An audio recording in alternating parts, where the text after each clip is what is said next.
Welcome to the latest episode of the Dislabeled Guy podcast. I'm your host, the Dislabeled Guy. On this episode, we're going to talk to you about two crises in America.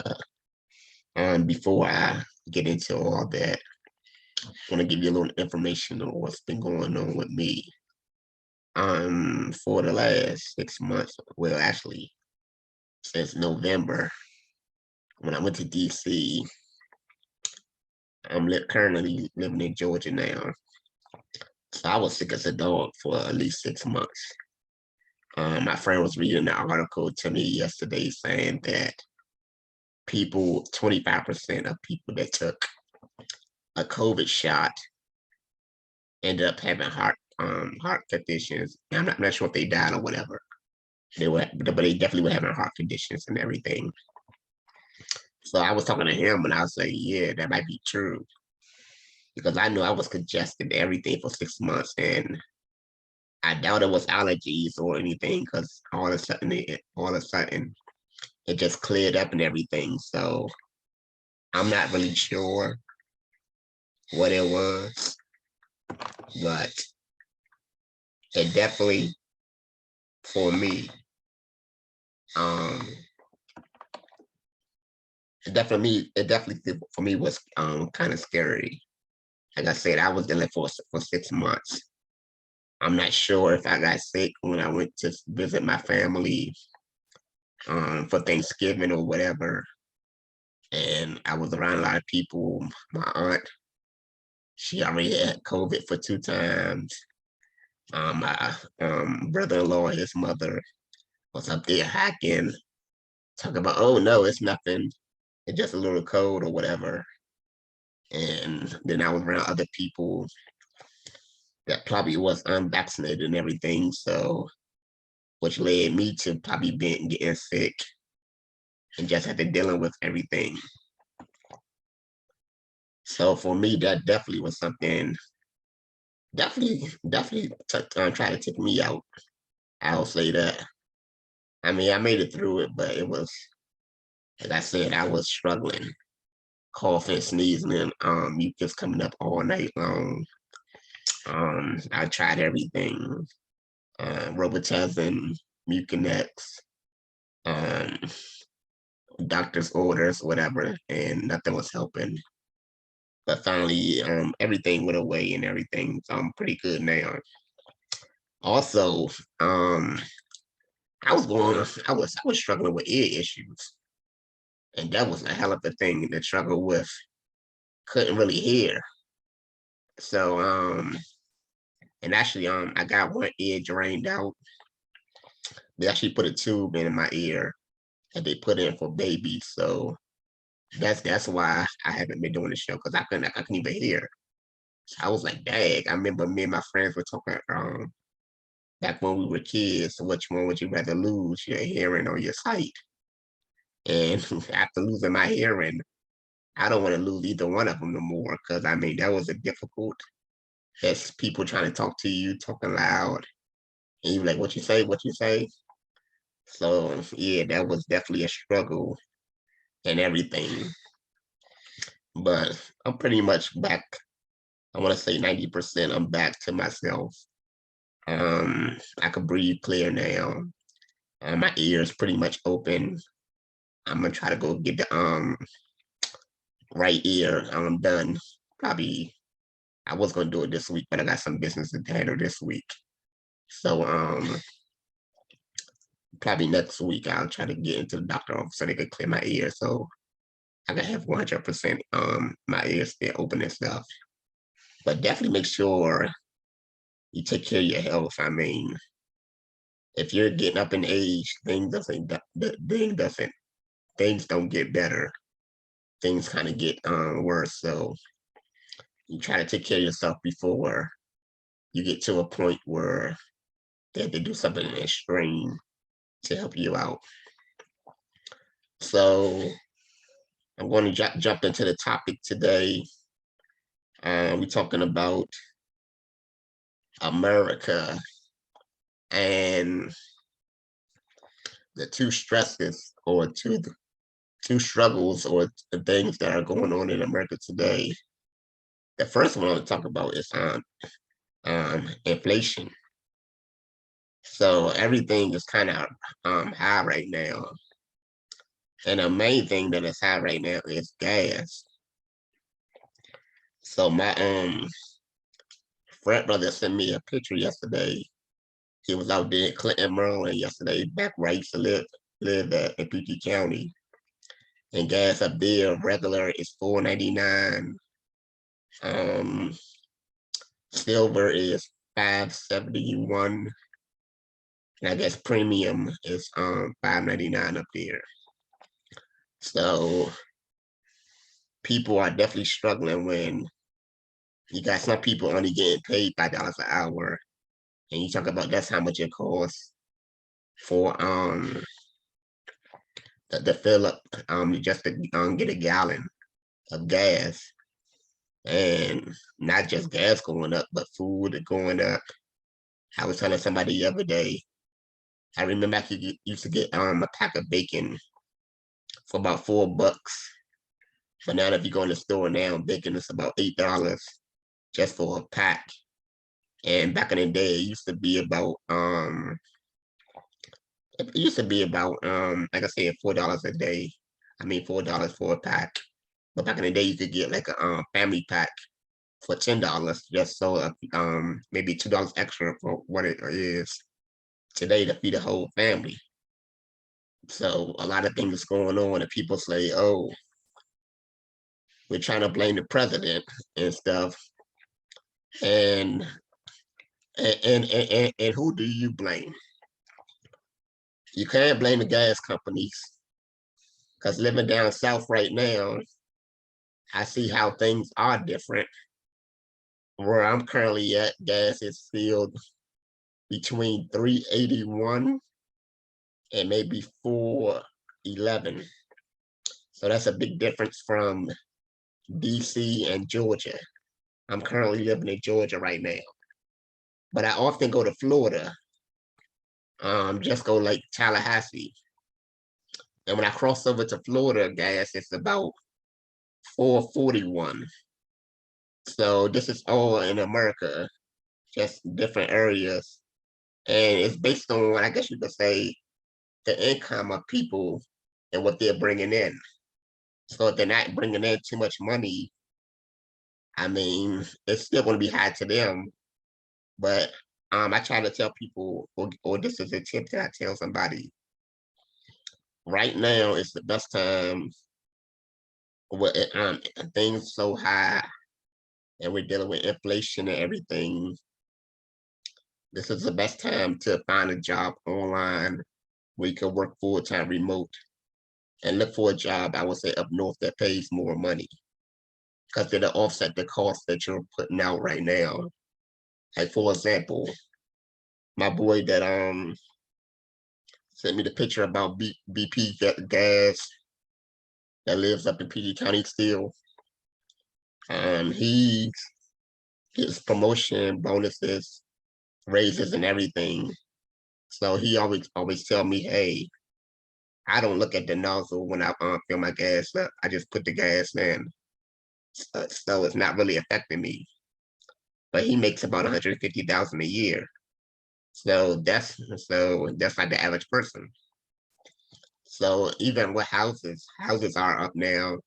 They're charging like 80,000 additional compared to just the market value. So you got to do what you got to do. Sometimes you just got to make the best out of whatever situation you're in. Like I said, definitely look for a job that you can work from home.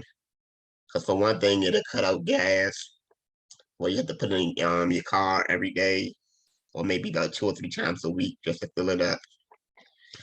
Two, it'll cut out stuff like stopping for breakfast or stopping for lunch. That's about $15 a day right there, just in that.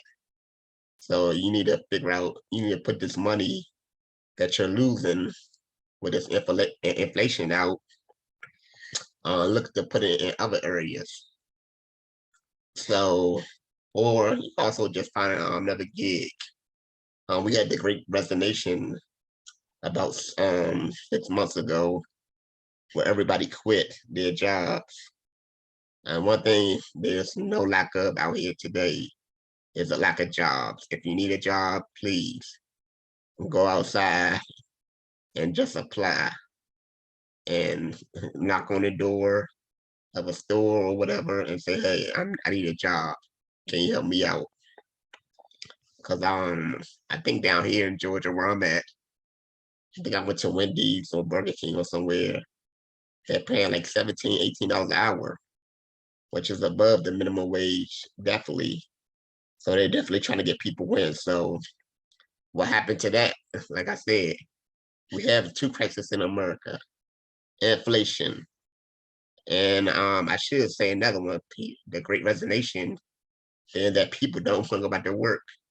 They got so used to living off the government when we went through the pandemic coronavirus that we actually still going through.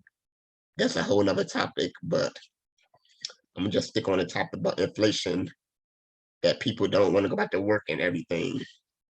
So there are plenty of jobs out here.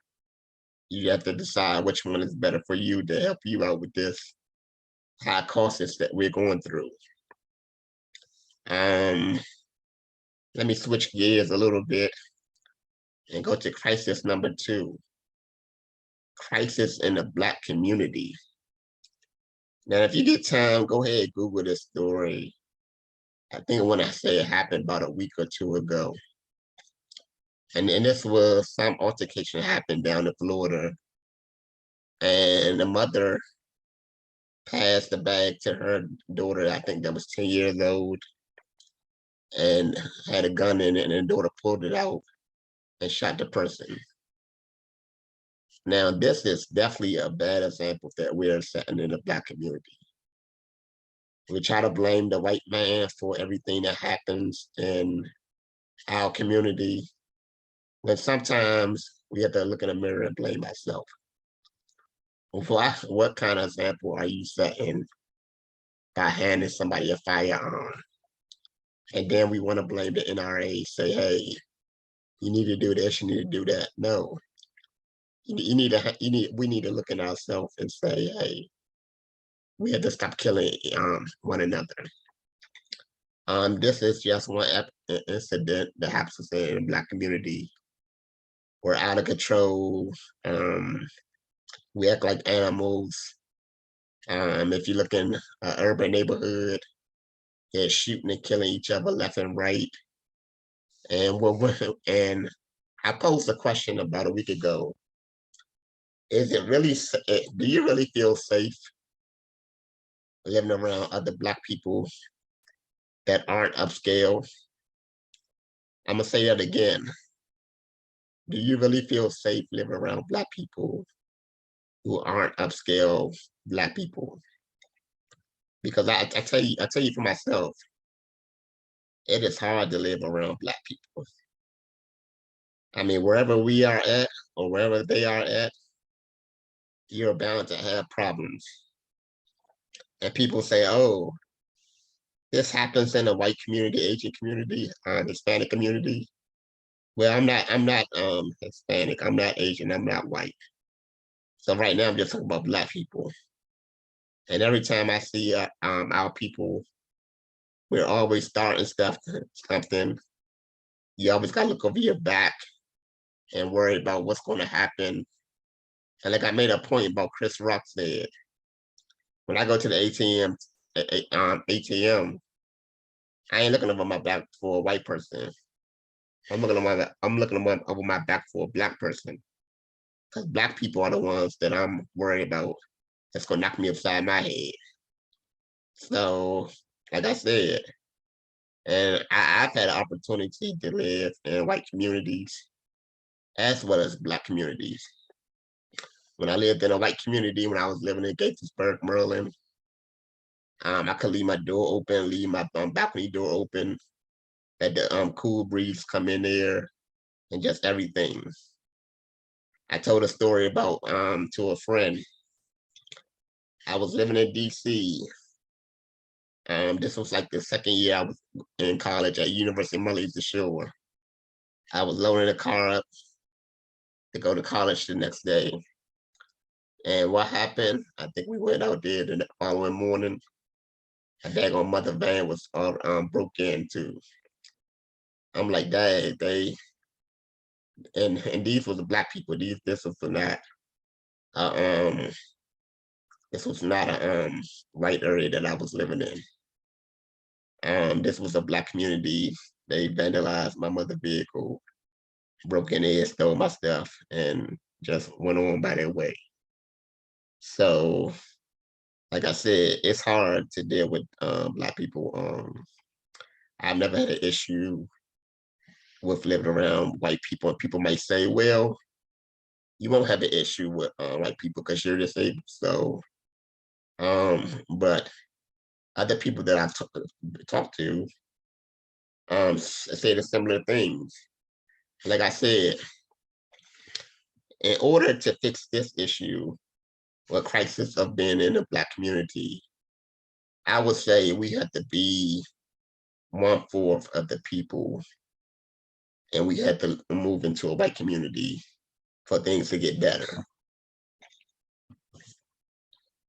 Because when we do it ourselves, it's like self-destruction when you live around black people. And like I said, I hate to say that, but it's like self-destruction. You got crime, you got drugs, you got violence, you got poverty, you got poor schools, poor government, poor mismanagement of the government in our counties and urban neighborhoods. Look, I'm just look at New Haven, Connecticut. I wish I could bring the guy on there that lives up there. And he'll send me different stories about what's going on in New Haven, Connecticut. And I really don't have to look at those stories because I live in areas just down here in the part of Georgia I'm living in now. Daggone little boy was sleeping at night and got killed and shot when he was sleeping because they was having some kind of shootout and a bullet went through the house and shot him in his sleep. And again, this is in a black neighborhood. You might say, "Oh, they're not putting these stories on the news about not white people doing this and doing that."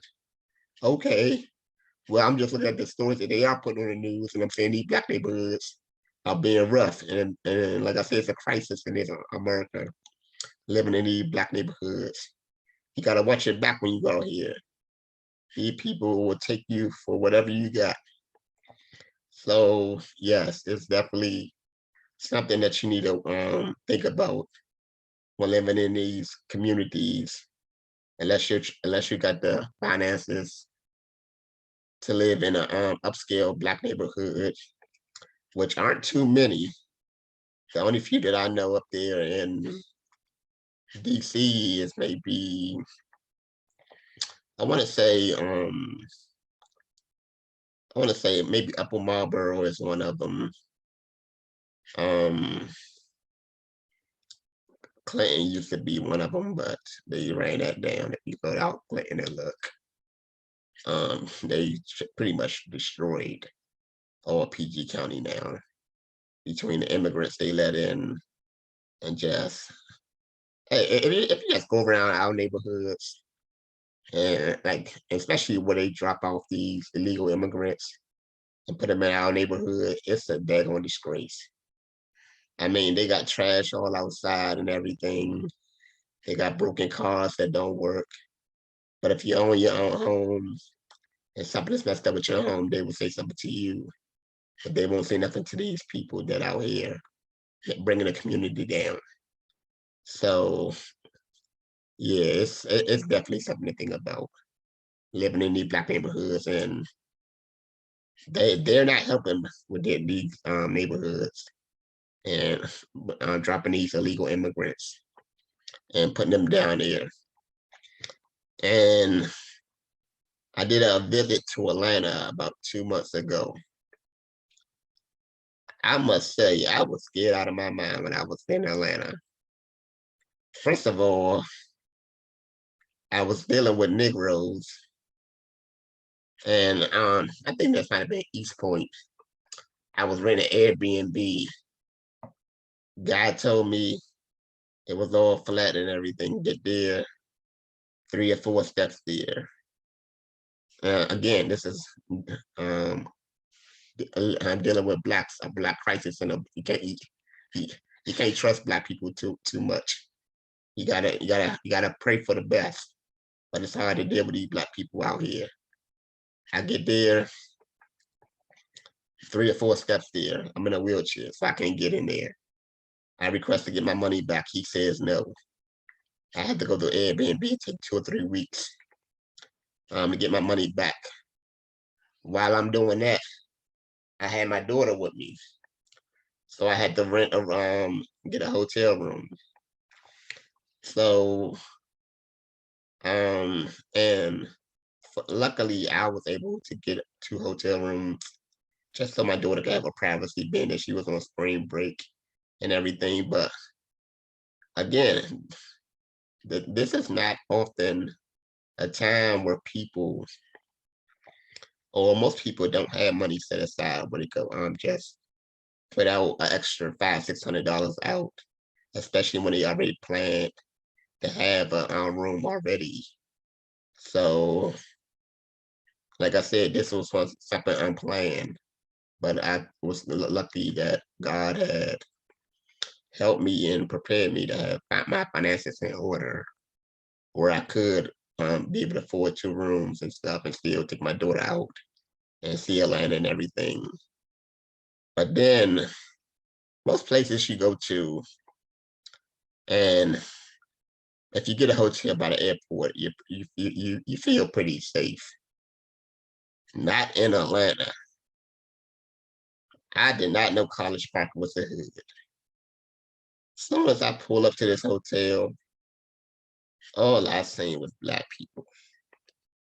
I seen one little young lady with her cheeks hanging out her shorts, and she was stopping every guy that pulled up. I went inside the hotel room. The hotel smelled like marijuana. It smelled like cigarettes. They were just disgraceful and everything. And I'm saying this is the representation that the black community is showing, or this is what Atlanta is all about. I went out, went to the mall, same thing. Women walking around the mall with their butt cheeks hanging out. And this is like in the spring. So the weather hasn't really broke that good yet up in Atlanta. I live in South Georgia, so it's been pretty hot or for the most part. I want to say since maybe March. It's been no lower than 80 during the days. So, but I'm like, dang, okay. Then the traffic galore in Atlanta. Um, it's just difficult. I seen a lot of poverty over some streets that I was like, let me get back to my hotel room before the sun goes down. That's how scared I was. And um I shouldn't feel like that living in America. But I felt like that living in a black was standing the black neighborhood. And like I said, normally when you get a hotel close to an airport, you're pretty safe. But this time I was not feeling safe. I just couldn't wait for those days to get over with so I could get the heck out of Atlanta. And I said to myself, I am not going back to Atlanta. And I was actually considering moving to Atlanta. But after that experience, and maybe I just didn't see all Atlanta. But from the small parts I seen, it was not what I was feeling. But yeah, that pretty much recaps the crisis going on in America when you have inflation and the black community itself. Um, I'm gonna do a couple other topics. I wanna hit on Florida. Um, I wanna hit on the Governor DeSantis don't say gay bill. Just a couple of different topics I got in mind that I want to hit on in the future. But I'm your boy, the disabled guy. Thank you for tuning in. Until next time, I'll talk to you later. I'm out.